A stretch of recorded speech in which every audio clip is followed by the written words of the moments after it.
Olá pessoal, tudo bem? Estamos aqui para mais um vídeo do canal Saberes Psíquicos. Eu, Hélida e Cristiane, Cris, para conversar com vocês sobre um assunto que está na moda aí, né? Um termo novo que surgiu e a gente sentiu a necessidade de conversar com vocês sobre liderança ambidestra. Você sabe o que é isso? Mas antes de contar o que é, vamos pedir um apoio, dona Cris? vamos pedir um apoio para que vocês curtam o nosso vídeo, compartilhem, né? Nos deem dicas, nos deem feedbacks, tá? Por favor, vão até lá no nosso Instagram também, curtam os nossos vídeos, nossos reels, sigam a gente lá para dar um apoio moral, né, gente? A gente precisa. É isso então, vamos conversar um pouquinho sobre a liderança ambidestra? Olha, esse termo, ele não é muito recente não, né? A gente estava conversando, discutindo e vendo alguns estudos sobre ele. Na verdade, ele já existe desde 1976. E ele surgiu muito da denominação que a gente usa para falar mesmo de nós, né? Quando uma pessoa é ambidestra, é aquela pessoa que é capaz de trabalhar com as duas mãos, né? Tanto com a mão direita quanto com a mão esquerda. Ou seja, ela é capaz de equilibrar diferentes funções a partir de diferentes perspectivas. E aí, quando a gente leva isso para a gestão, quando a gente leva isso para a figura do líder, a gente fala também de uma capacidade que o líder precisa ter em lidar com esse equilíbrio, lidar com diferentes perspectivas, equilibrando aí essa balança. Né, é sempre um desafio, né? O líder, olha, a liderança, ela precisa ser muito bem pensada. A pessoa que se propõe, que se dispõe a assumir um cargo de liderança, ela precisa de preparo, ela precisa de ferramentas, né? Ela precisa se desenvolver, porque a tarefa não é fácil, a responsabilidade é grande. E quando a gente fala da ambidestria, a gente está querendo dizer que a liderança ambidestra é aquela em que o líder ele consegue tanto lidar, né, bem com as questões operacionais, né, do dia a dia, tanto quanto com as questões de inovação. Então, ele precisa se preocupar em trazer um bom resultado com a sua equipe no presente, né, em questões operacionais, e ao mesmo tempo pensar lá na frente, uma visão mais estratégica de inovação para o futuro. Então, é esse equilíbrio que precisa ter.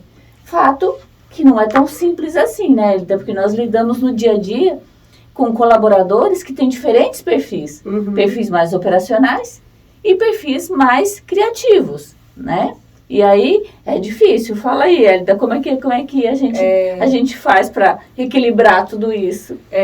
Antes de falar essa diferença, só vou comentar uma coisa que me veio aqui à mente, Cris, se me permite. Eu não sei se vocês já ouviram, né, essa diferença, mas quando a gente estuda gestão, liderança, a gente fala muito da diferença que existe entre o chefe e o líder.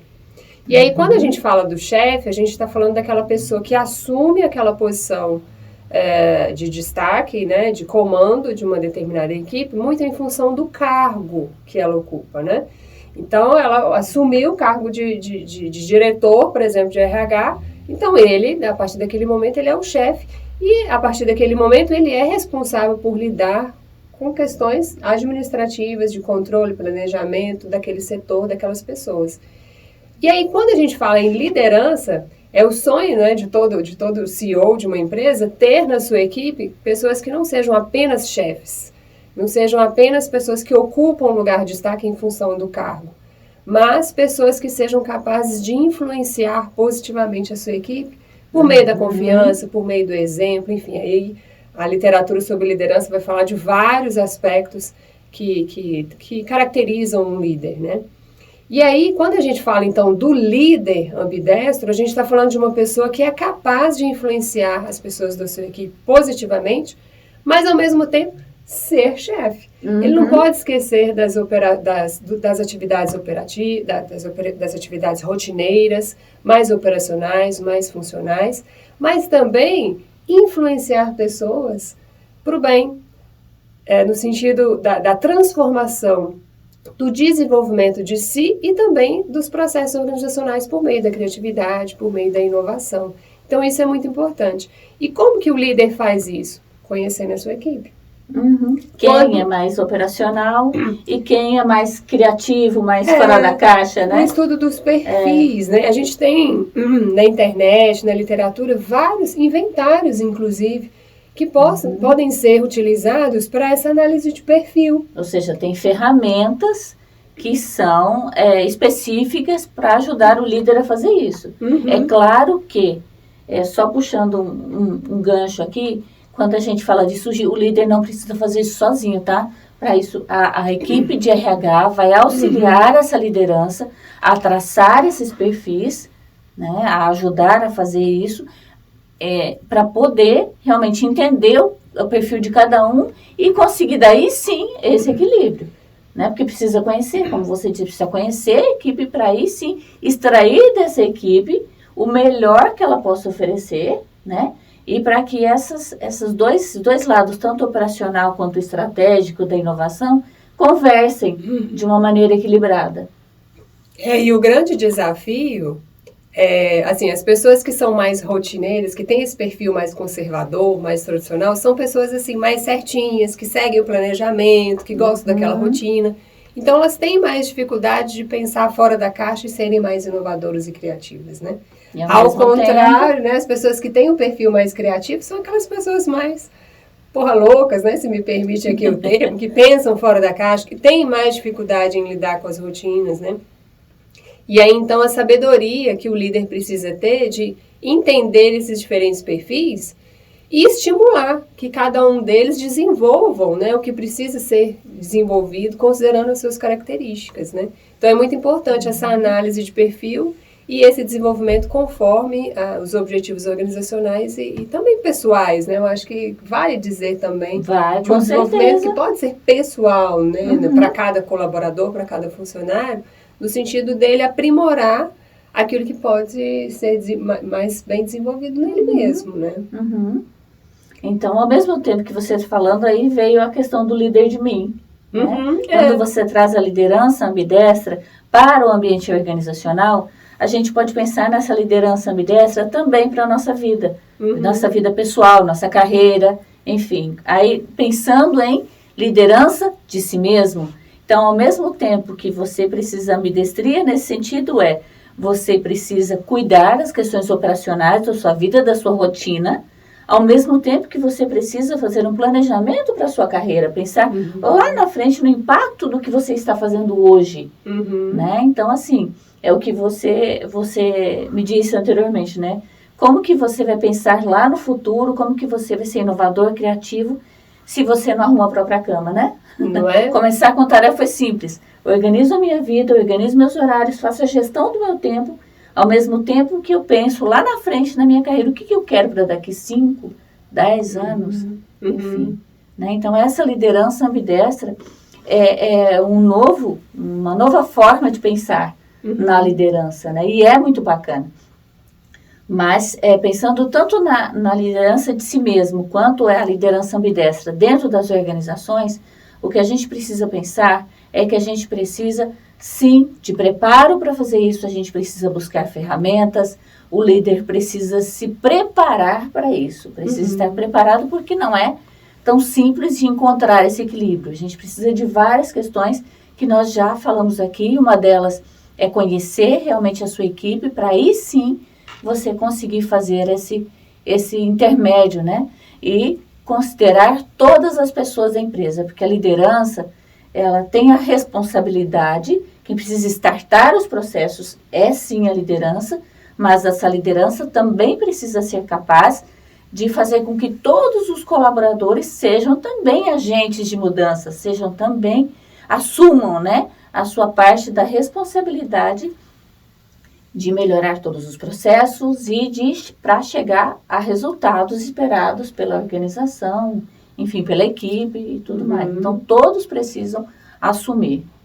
E além, né, de conhecer a equipe, envolver a todos, eu gostaria de falar também algumas ações que o líder pode fazer, tanto para melhorar as questões de rotina, né, quanto para melhorar as questões de criatividade e inovação. Então, por exemplo, o líder que precisa melhorar as questões da rotina, as questões funcionais, da sua prática diária, né, com a sua equipe, ele precisa pensar melhor como que ele planeja Às vezes a organização mesmo já tem um software, um sistema integrado, ou se não, usa uma planilha do Excel ou o famoso caderninho. O fato é que precisa ali estipular, né, atividades, o que precisa ser feito, a rotina, criar reuniões, né? O líder, ele influencia pessoas muito a partir do exemplo. Então, criar aquela cultura de reuniões, de conversas abertas, de discussões, né, envolvendo muita questão da comunicação, melhorando a comunicação e o trabalho em equipe. E ferramentas, por exemplo, a própria gestão da qualidade nos traz várias ferramentas, né, da análise SWOT, da ferramenta GUT, que nos ajuda muito a selecionar, né, classificar os problemas como urgentes, que são prioritários ou não, né, aquilo que eu posso delegar ou não. Então, são várias as ferramentas que nos ajudam a pensar essa rotina diária de um líder, de um gestor, né. Agora, quando a gente vai para o lado da criatividade, a gente já precisa pensar em ações que façam a nossa equipe pensar fora da caixa. Então, por que não estimular reuniões de brainstorms, né, em que elas possam falar sem censura, sem receios sobre as suas ideias, sobre como elas gostariam de mudar os processos de trabalho, né? Às vezes estimular idas a eventos, palestras, viagens, né? Isso não pode ser visto como um gasto, mas sim como um investimento. Exatamente. Né? Melhorar o network, envolvendo as pessoas da sua equipe com pessoas de outras empresas, ou às vezes até de outras realidades, para refrescar, né? Melhorar, oxigenar as ideias e trazer coisas boas para a empresa, né? Eu acho que vai muito por isso aí também, né? Várias são as práticas que nos ajudam a pensar. E precisa disso, né? Porque essas ideias, elas precisam fluir, né? E elas fluem através de informações, de novos conhecimentos, novas pessoas, novas visões, né? Para conseguir identificar quais dessas ações, quais dessas ferramentas que vão vir de encontro com a necessidade da empresa, com o propósito da empresa, né? E para isso, nada melhor do que a equipe pensando juntas, né? Claro. A equipe inteira pensando, e aí vai chegar a um denominador comum, com certeza. Isso aí. Gostaram, então, do que é uma liderança ambidestra e como fazer isso na prática? Espero que vocês tenham gostado. Não se esqueçam de curtir, compartilhar com quem possa gostar, né, e precisar desse conteúdo. Isso mesmo. E nos seguir lá nas redes sociais, tá bom? Até o próximo vídeo. Tchau. Tchau, tchau.